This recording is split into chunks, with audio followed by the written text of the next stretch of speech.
Hola chicos.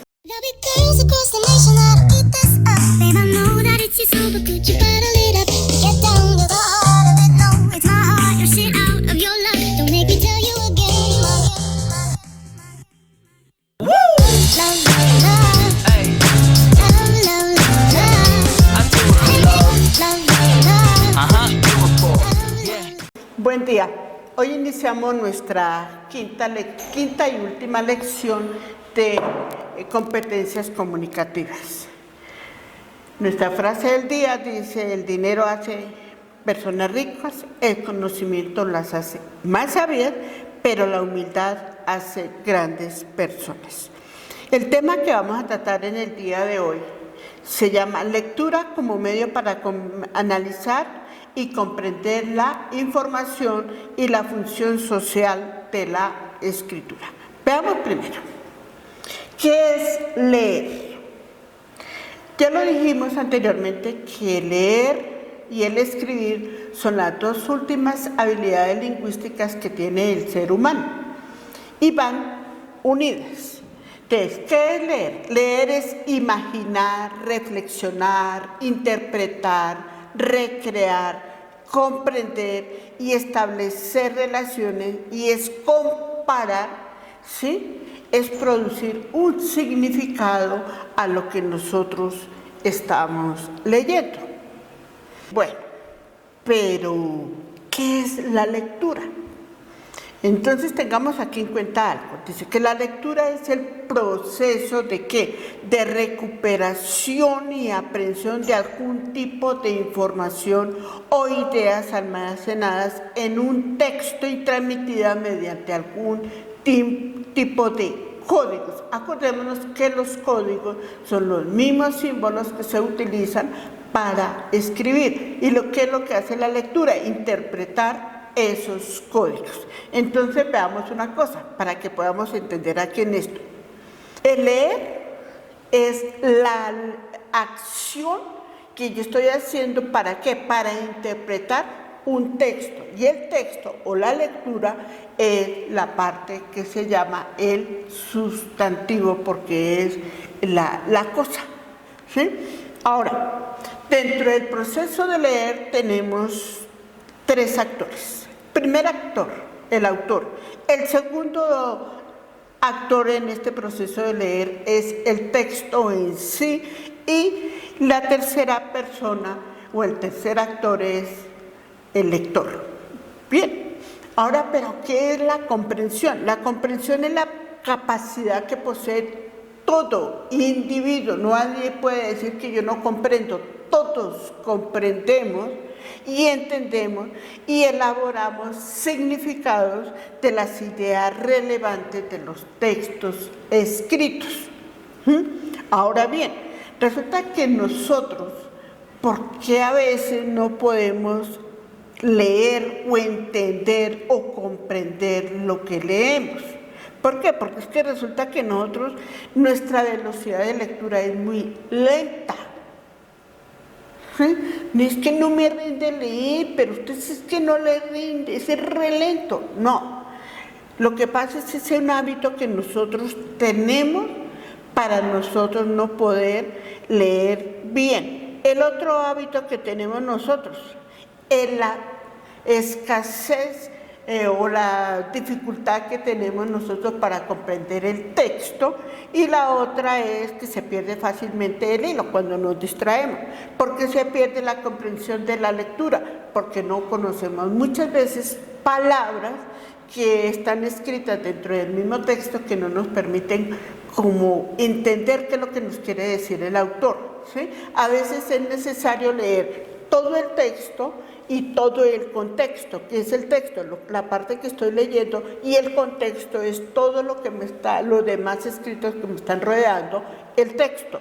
Bien, ahora, para poder aprender a leer se requieren unos pasos, ¿sí? Primero, comprender el texto. Lo que yo les decía, una fórmula es leer el pedacito y leer todo el contexto, seguir leyendo qué es lo que me quiere decir. La otra puede ser Si no entiendo, busco un diccionario y busco la palabra que se me dificulta entender para poder comprender el texto. La otra es extraer las ideas más importantes y relacionarlas. ¿Sí? ¿Alguien me puede explicar? Después de que yo he sacado eso, ¿qué hago? La reorganizo, la sintetizo, utilizando mi propio ¿qué? Criterio. Ahora, resulta que nosotros tenemos muy malos hábitos a la hora de leer. Mire, me incluyo. Todos tenemos malos hábitos. La otra es la regresión. Como no entendí, entonces me devuelvo atrás, que es lo que vuelve a decir, y vuelvo y trato de comprender. Me estoy devolviendo. Ese es un mal hábito. La otra, cuando yo hablo en voz alta, me estoy escuchando.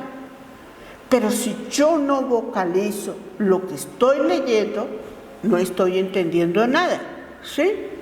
Y ahora la que le decía anteriormente, desconozco palabras. Cuando desconozco palabras, yo tengo que ir al diccionario y buscar la palabra que para mí es desconocida.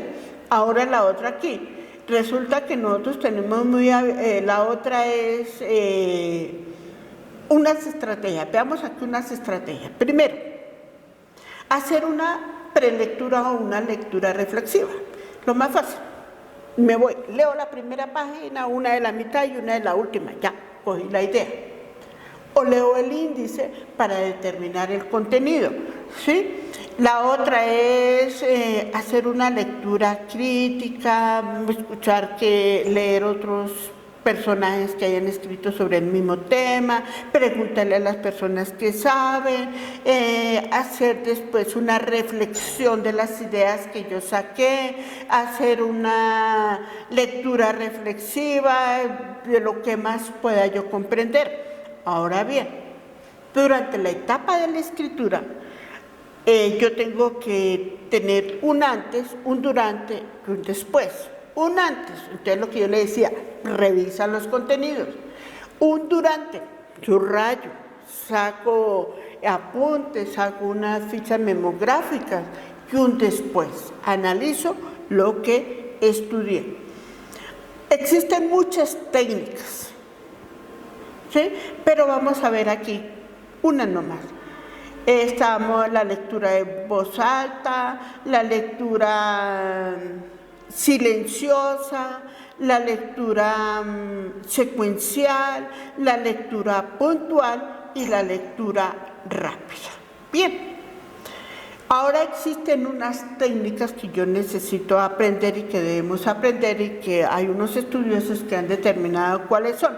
La subvocalización dice que es uno de los principales obstáculos a la hora de leer en voz alta.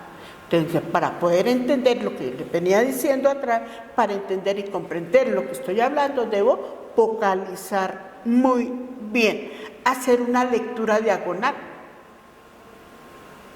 Yo a veces la practico y es bueno hacerlo. Estoy leyendo el primer párrafo y a la vez estoy leyendo la última palabra de la misma hoja. Eso se llama. O estoy en el último palabra del primer renglón y estoy leyendo la primera del último renglón. Entonces, esa es una forma también de uno poder sintetizar la lectura, más o menos aprender a como a coger el hilo, como saber qué es lo que me dice. La otra técnica es la del dice aquí Stewie, dice, coja la idea principal del párrafo, listo, ya, sé de qué se trata. La otra técnica es la técnica de fijación. Entonces ahí ustedes se van a dar cuenta que a veces dice, sé valiente, no quiere. Esa es una fijación y estoy fijándome en cada palabra. Pero si yo me dirijo y digo, sé valiente, no quiere. Son dos fijaciones. Y en la primera yo hice 4 fijaciones porque fueron 4 palabras. Ahora bien, veamos aquí la importancia de la escritura. Sé leer, pues obviamente sé escribir. Y si sé leer bien, sé escribir bien, porque sé la mayoría de los errores que los muchachos están cometiendo, ¿sí? Escriben de cualquier manera y hablamos de cualquier manera. No, resulta que la historia, la escritura, ha sido un elemento supremamente importante en la evolución de la sociedad. Quien se inventó la escritura, una persona que quería dejar por escrito y sentado lo que estaba desarrollándose a nivel de la sociedad. Se iniciaron con símbolos y estos símbolos se fueron traduciendo ya en letras, tal como lo estamos conociendo ahora, y esto se fue impulsando a nivel social. Entonces, la escritura es supremamente importante a nivel de desarrollo de la sociedad. Por eso es necesario que aprendamos a leer para aprender a escribir bien, porque lo que se habla se olvida, pero lo que se escribe se queda. Bueno, muchachos, esto ha sido todo en el día de hoy, y estos son los temas que hemos visto en nuestro módulo de competencias comunicativas. Espero que esto nos quede y lo pongan en práctica. Nos vemos. Dios les bendiga, muchachos.